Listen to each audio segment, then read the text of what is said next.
자, 오늘 저는 그 설교의 그 제목을 구원 그리고 충만이라고 이렇게 정했어요.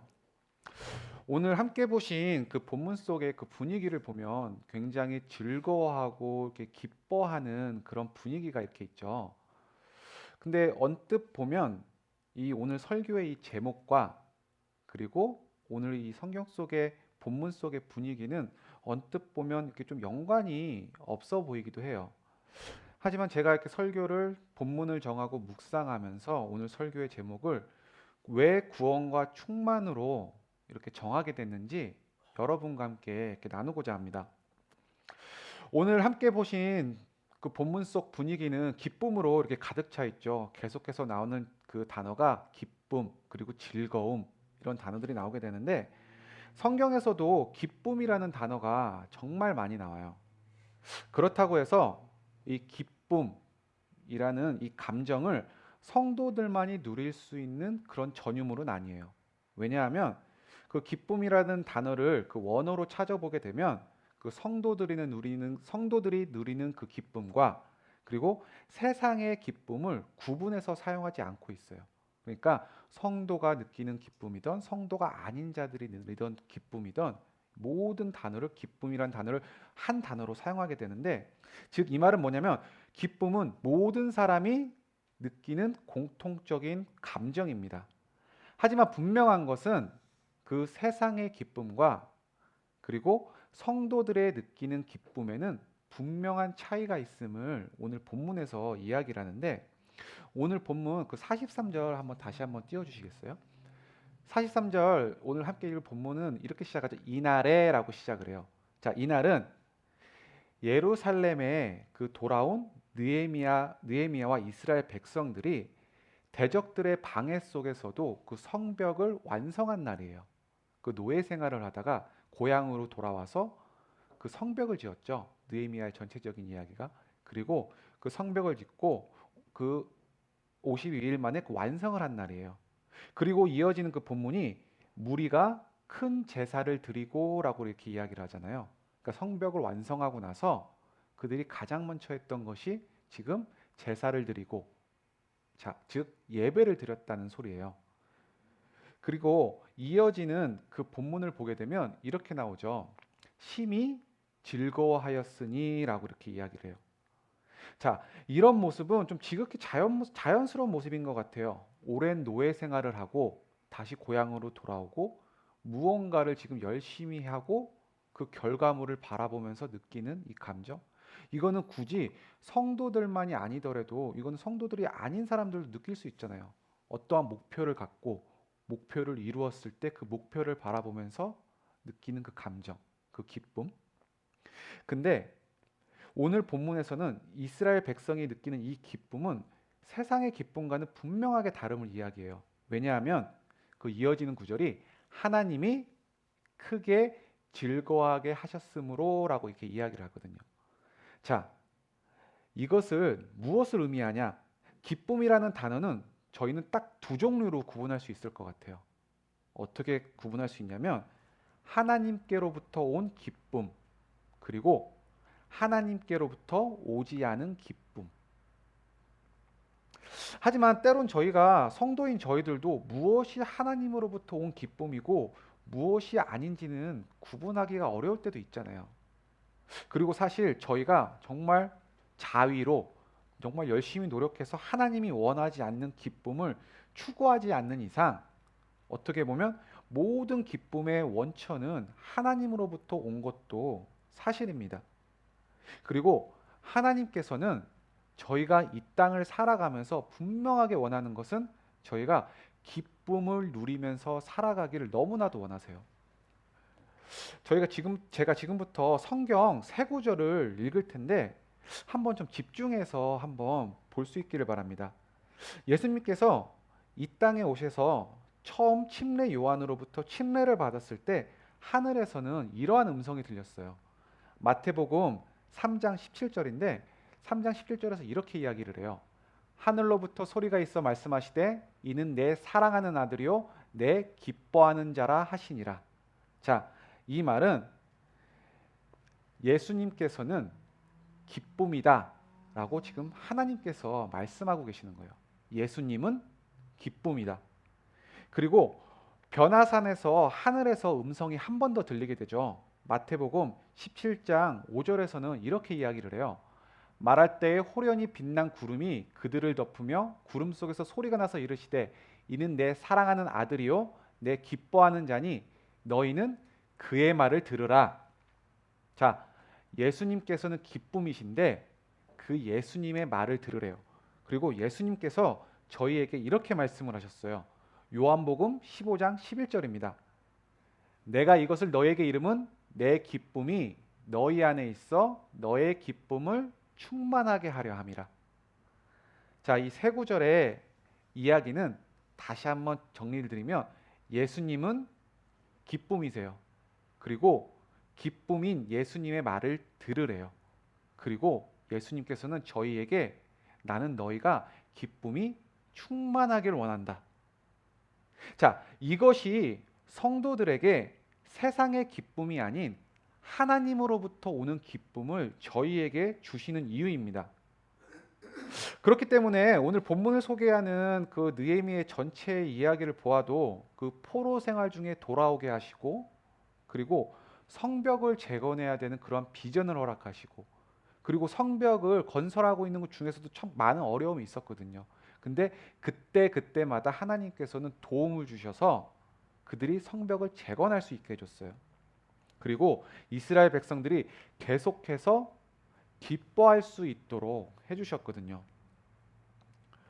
이사야서 41장 10절에서도 분명하게 이야기를 하세요. 두려워하지 말라 내가 너와 함께함이라 놀라지 말라 나는 내 하나님이 됨이라 내가 너를 굳세게 하리라 참으로 너를 도와주리라 참으로 나의 의로운 오른손으로 너를 붙들리라. 자, 이 말씀 너무나도 위로되는 말씀이죠. 어떠한 상황 속에서도 성도인 너희들은 두려워하지 말라 나는 너와 함께함이라. 어떠한 상황 속에서도 놀라지 말라 나는 너의 하나님이다. 내가 너를 굳세게 하고 내가 너를 도우리라. 그리고 내가 너를 다시 기쁘게 할 것이다. 그렇기 때문에 저희가 이 땅을 살아가면서 넘어지더라도 그리고 좌절하지 않을 수 있고 때로는 힘이 들더라도 힘이 날 수 있는 이유가 우리가 기뻐하기를 원하시는 주님께서 함께 하시기 때문을 믿습니다. 아멘.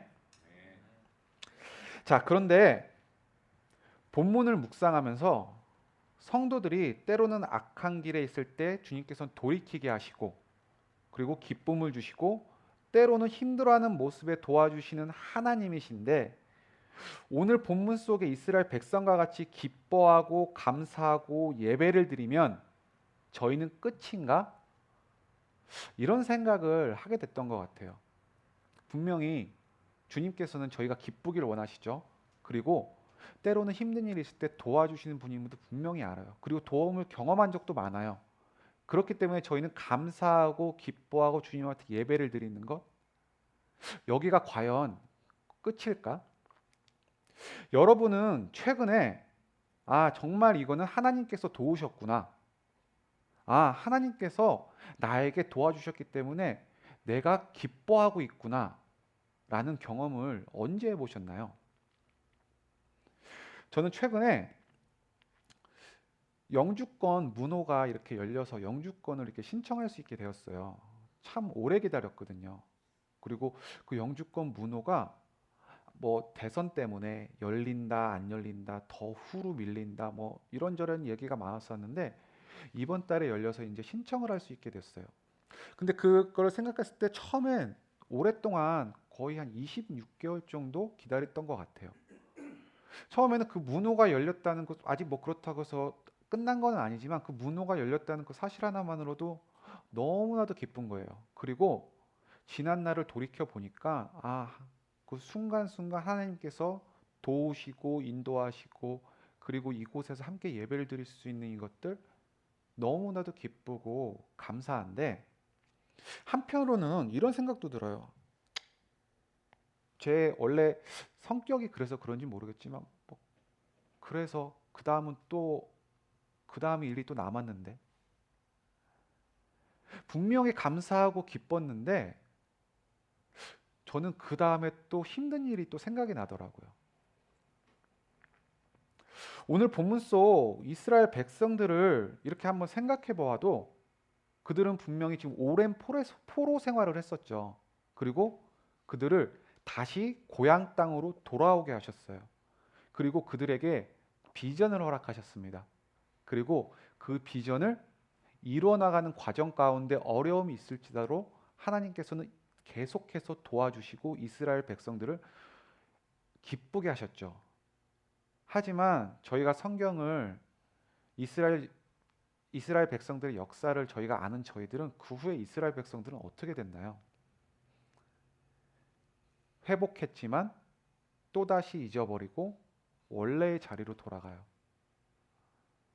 자, 그렇기 때문에 기쁨 주시고 도움 주시는 그 하나님, 그 외에 저희는 이것을 꼭 기억해야만 합니다.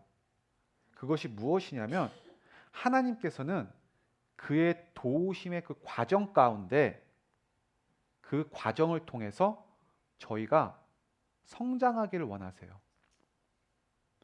회복의 자리에 저희가 머무는 것이 아니라 회복을 넘어서 부흥을 하기를 원하세요. 에베소서 4장 13절을 함께 보실까요? 에베소서 4장 13절에서는 이렇게 이야기를 해요. 우리가 다 하나님의 아들을 믿는 것과 아는 일에 하나가 되어 온전한 사람을 이루어 그리스도의 장성한 분량이 충만한 데까지 이르리니. 그리고 에베소서 4장 15절에서는 이렇게 이야기를 합니다. 오직 사랑 안에서 참된 것을 하여 범사에 그에게까지 자랄지라. 그는 머리니 곧 그리스도라. 자, 그리스도의 장성한 분량이 충만한 데까지, 그리고 범사에 너의 모든 것이 자라나기를 원한다. 그렇기 때문에 저희는 하나님이 함께 하시고 도와주시는 그 과정 가운데 이번에 또 도와주셨구나. 너무나도 기쁘다. 하나님께 감사드려야지, 예배를 드려야지. 이건 너무나도 당연하고, 그 후에 저희가 알아야 될 것은 하나님께서는 이 과정을 통해서 저희에게 분명하게 알기 원하는 것이 있으세요. 그래서 그것을 통해서 성장하기를 원하시는데, 저희가 하나님의 역사 가운데 우리가 알기 원하는 것, 하나님의 역사를 그 과정을 통해서 우리가 알기 원하는 것, 이것을 깨닫지 못하면 저희 올해 교회 표어인 회복을 넘어 부흥을 경험하지 못하고, 회복했다 여러 가지 이유로 넘어지게 돼요. 그럼에도 하나님은 저희를 사랑하시니까 분명히 다시 일으키시고 도와주시겠죠. 그리고 저희는 또 기쁘겠죠. 그리고 또 감사하고, 시간이 지나면 또 넘어지고. 자, 다시 한번 여러분들에게 질문을 드리고 싶습니다. 오늘 본문 속 이스라엘 백성들은 하나님이 주신 기쁨으로 즐거워하고 있어요. 그리고 함께 하시고 도와주시는 하나님이 이스라엘 백성들을 즐겁게 하셨어요. 하나님이 이 모든 과정을 통해서 무엇을 알기 원하셨을까요? 정답은 저희가 하나님의 자녀임을 다시 한번 기억하기를 원하셨습니다. 자, 저희 다 같이 한번 따라해 보실까요? 나는 하나님의 자녀입니다. 아멘. 하나님이 역사하는 모든 과정 가운데 저희가 알기 원하는 것은 나는 하나님의 자녀입니다. 라는 고백을 하기를 원하시고 기억하기를 원하세요. 어찌 보면 너무나도 당연한 이야기라 좀 당황스러울 수도 있어요. 우리가 자녀니까 도와주시고 자녀니까 기쁘기를 원하시는 너무나도 당연한 소리. 나는 하나님의 자녀입니다 라는 또 다른 표현은 구원이에요. 구원. 저희는 지난주부터 다시 그 제자 훈련을 하고 있죠. 그리고 저희는 지난주에 함께 나누었던 그 주제가 구원이었어요. 저희가 교회를 어느 정도 다녔으면 그 구원이라는 단어 너무나도 익숙한 주제예요. 그리고 지난주에는 구원에 대해서 각 반에서 나누었고, 구원의 확신에 대해서도 계속해서 나누었습니다. 그리고 지금 이 시간에 저희는 한 번 더 그 구원에 관해서 함께 나누고 싶어요. 여러분에게 지난주에 이어서 다시 한번 질문을 드리고 싶어요. 여러분은 구원의 확신이 있으신가요? 그런데 여러분들은 구원에 대한 확신이 있고 그것이 정말 확실하면서도 누군가가 여러분에게 다가와서 구원이란 무엇입니까?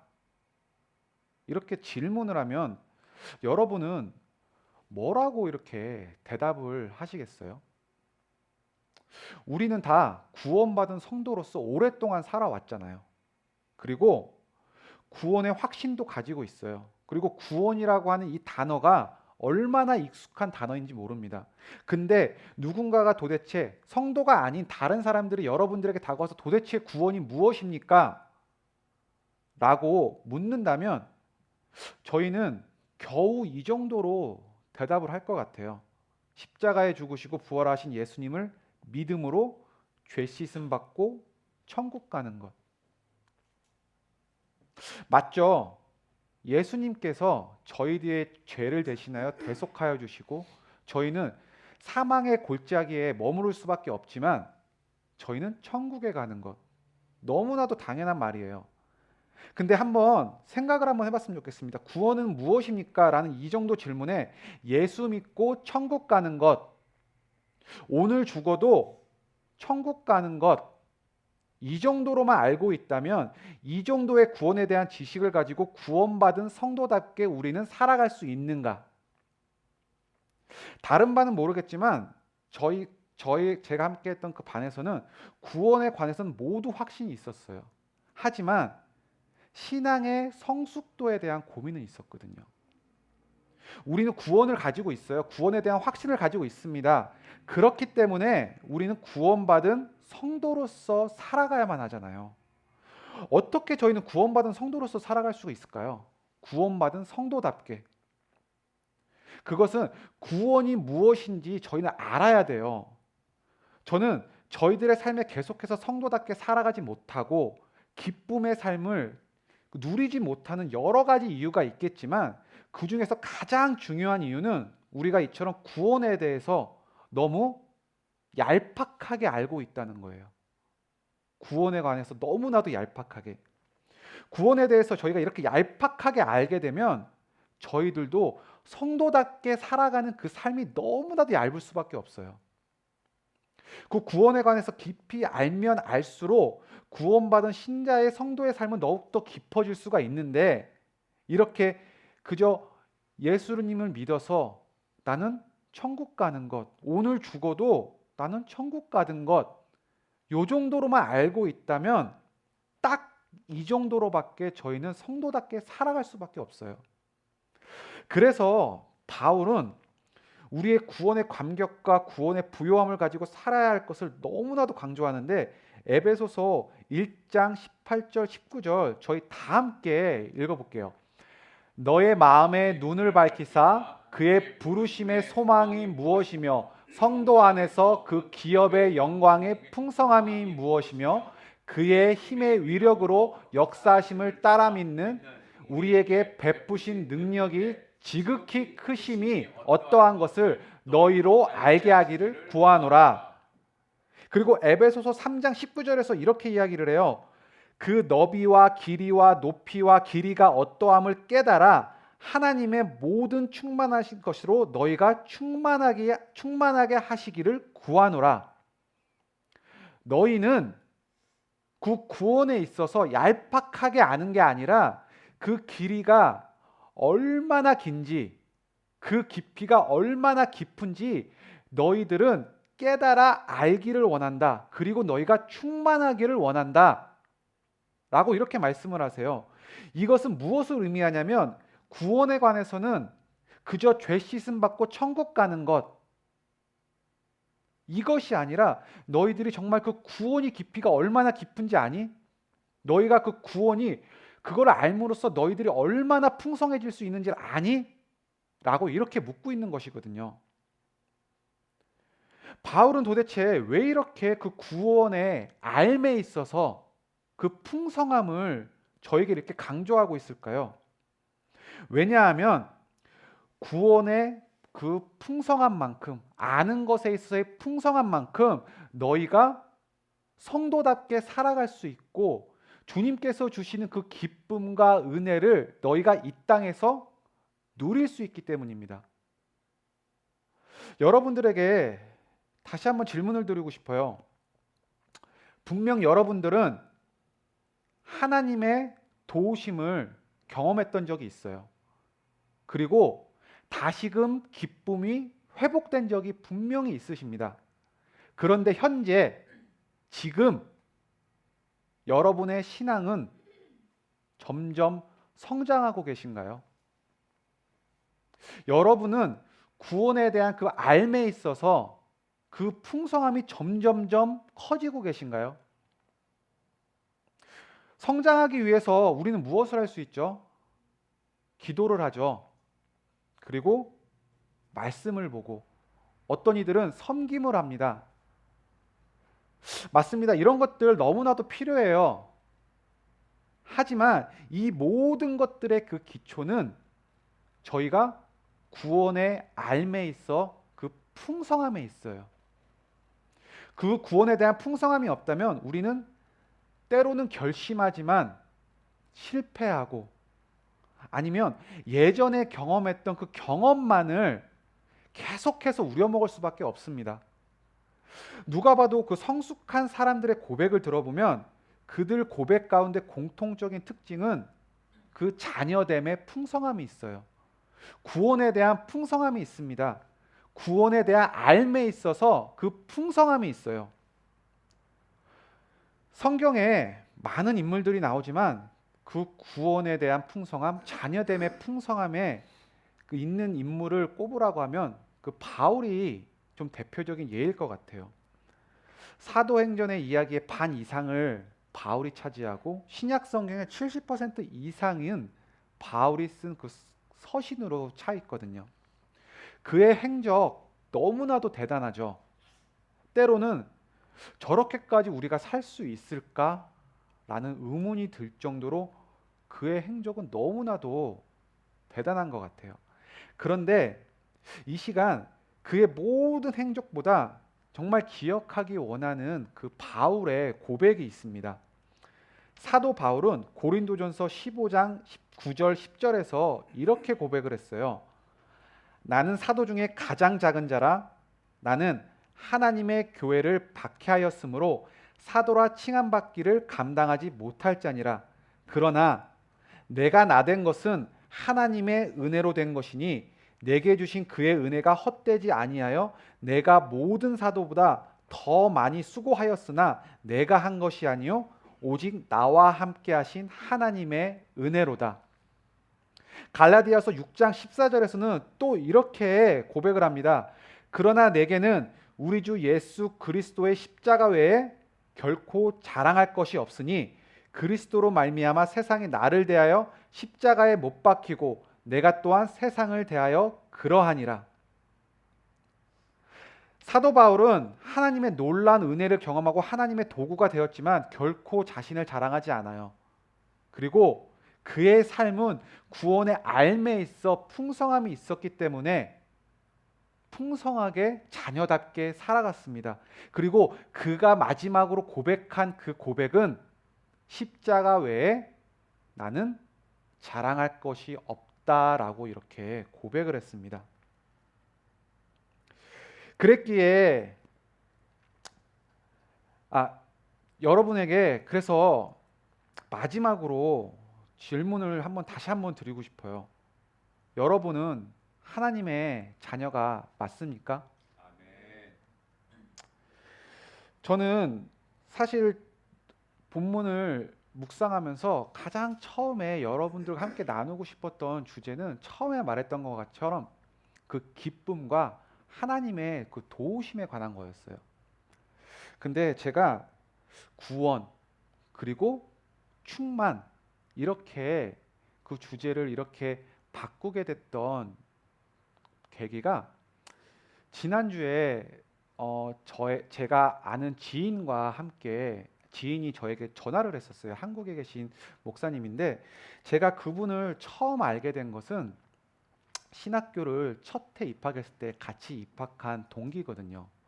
근데 그때는 저랑 2살밖에 차이 나지 않는 형인데, 그때 저 신학교에서는 그 싱글인 사람이 저밖에 없었어요.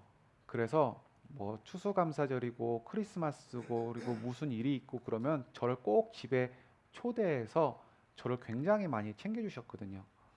그리고 그 가정이, 그때는 딸이 한 명 있었는데 그 딸이 낳을 때마다 어떻게 하다 보니까 제가 그 일을 하고 계셔서 저는 일을 안 하고 있어서 산부인과도 제가 어떻게 같이 가게 되고, 뭐 그렇게 저와는 정말 굉장히 인연이 많고 함께 나누었던 시간이 많았던 그런 분인데, 그분 가정이 1년 전에 한국으로 돌아가게 됐어요. 왜냐하면 그 형수님인데, 그러니까 저랑은 동갑인 형수님께서 난소암에 걸리셔서 한국으로 돌아가게 됐습니다. 그리고 한국에 돌아가서 그 수술을 받고 나면은 암 환자는 계속해서 이렇게 모니터링을 한다고 하더라고요. 암이 전이가 됐는지 안 됐는지. 근데 6개월 전에 그 암이 다른 곳으로 이렇게 전이가 됐대요. 그리고 항암 치료를 계속해서 받았는데, 지난주에 이렇게 전화가 왔을 때는 이제 형수가 한 달밖에 안 남았어라고 이렇게 이야기를 해요. 이제는 다 전이가 돼서 더 이상 퍼질 데가 없다고 하더라고요. 저는 이제 암이 전이가 돼서 퍼질 데가 없다라고 하는 얘기를 처음 들어봤거든요. 그러면서 저한테 이렇게 이야기를 해요. 계속해서 기도해 줄래? 라고 하면서 기도를 해달라고 기도 요청을 하더라고요.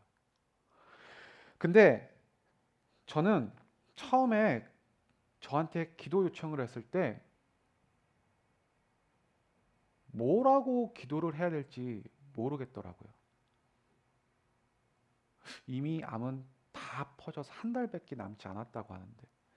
그래서 솔직하게 형한테 이랬어요. 형, 저는 솔직히 뭐라고 기도해야 될지 모르겠네. 그랬더니 그분은 저에게 오히려 위로를 해주시더라고요. 우리 가정은 지금 너무나도 기쁘다. 왜냐하면 와이프는 구원에 대한, 하나님의 자녀에 대한 그 정말 그 깊이 있게 다시 한번 깨달았대요. 그리고 그 자녀들은 이 과정을 통해서 넘어질 수도 있겠지만 그 믿음이 이렇게 흘러가서 그 자녀들에게 그 믿음이 생겼다라고 이야기를 해요.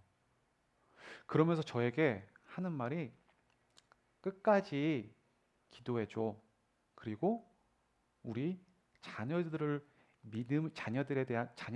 믿음에 위해서 기도해줘라고 하면서 이렇게 이야기를 하더라고요.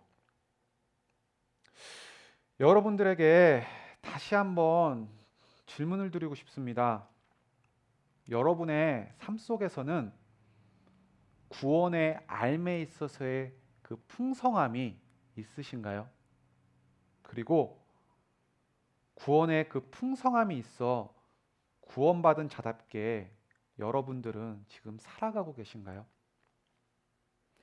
저는 이 시간 솔직하게 그 구원에 관해서 그 길이가 얼마나 긴지, 그 깊이가 얼마나 깊은지 여러분들에게 알려드릴 수가 없어요.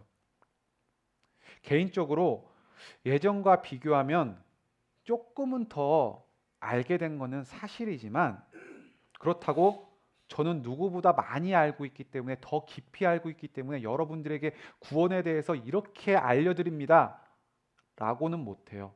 그리고 그거는 저의 능력 밖의 일입니다. 하지만 제가 분명하게 알고 있고 자신 있게 선포할 수 있는 것은, 우리 주님께서는 하나님의 자녀인 우리가 구원의 알매에 있어서 정말 풍성하게 알기를 원하시고요. 하나님께서는 그 원하는 자에게 분명하게 그 알매에 있어서의 풍성함을 알게 해주신다는 사실입니다. 시편 81편 10절에서는 이렇게 이야기를 해요. 나는 너를 애굽 땅에서 인도하여 낸 여호와 내 하나님이니 내 입을 크게 열라 내가 채우리라 하였으나 나는 나 여호와 하나님은 너를 애굽 땅에서 죄와 사망의 골짜기에서 인도하여 낸 너를 구원한 너의 하나님이니 너의 입을 크게 열라 내가 채우리라.